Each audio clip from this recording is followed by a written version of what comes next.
गरुड़ पुराण की कथा आती है कि यमराज जी एक दिन एक तोते को देखकर हंस पड़े। तोता ये सोचकर घबरा गया कि कोई और हंस जाए तो बात अलग होती, पर यहां तो स्वयं यमराज जी हंस गए थे।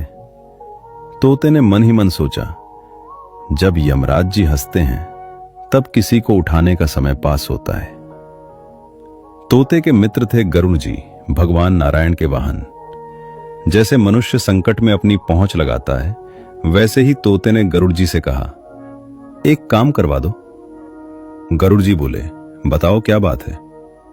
तोते ने कहा, यमराज जी मुझे देखकर हंस गए हैं। मुझे लग रहा है मेरे जीवन के कुछ ही दिन बचे हैं। कृपया भगवान से कहकर मेरी आयु बढ़वा दो। गरुड़ जी बोले, पहले मेरे साथ चलो।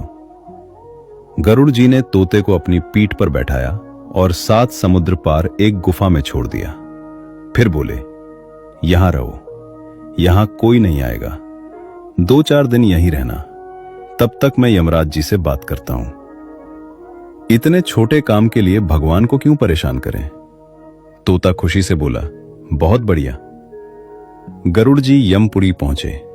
सब लोग गरुड़ जी को देखकर खड़े हो गए। यमराज जी बोले, आइए, कैसे आना हुआ। गरुड़ जी बोले, एक मित्र के लिए आया हूं। आप 2 दिन पहले एक तोते को देखकर हंसे थे।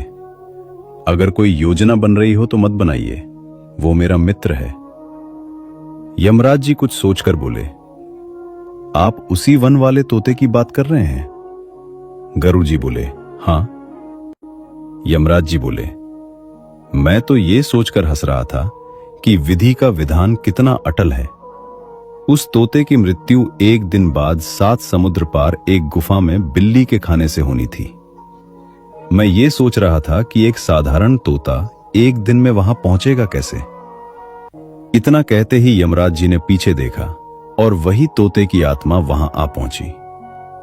गरुड़ जी स्तब्ध रह गए। यमराज जी बोले, आप ये नहीं जानते कि आप कौन से जन्म का भोग भोग रहे हैं।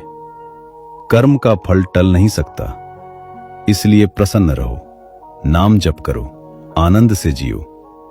ये मत सोचो कि मेरे साथ ही ऐसा क्यों होता है।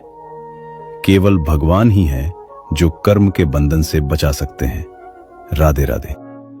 अगर आप यहां तक बने रहें तो चैनल को सब्सक्राइब जरूर करें। इससे हमें ऐसी और कथाएं आप तक पहुंचाने की प्रेरणा मिलती है।